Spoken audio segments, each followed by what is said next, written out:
Wabah COVID-19 belum ada titik tuntas, namun langkah pemutusan mata rantai harus dilakukan oleh setiap kita masing-masing, seperti menjaga jarak, mencuci tangan pakai sabun, dan memakai masker.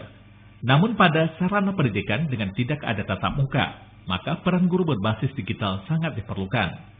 Seluruh guru di wilayah Aceh harus mampu meningkatkan SDM berbasis digital dalam membantu mendesain proses mengajar-mengajar kreatif di era teknologi di tengah pandemi COVID-19.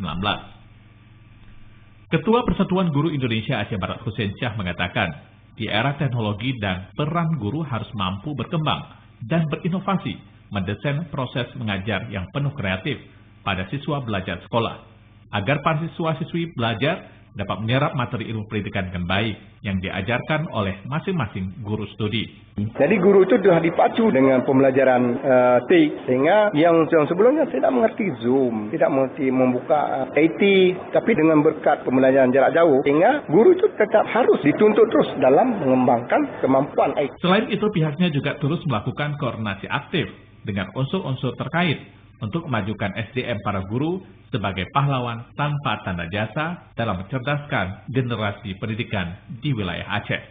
Dari Melaboh, melaporkan.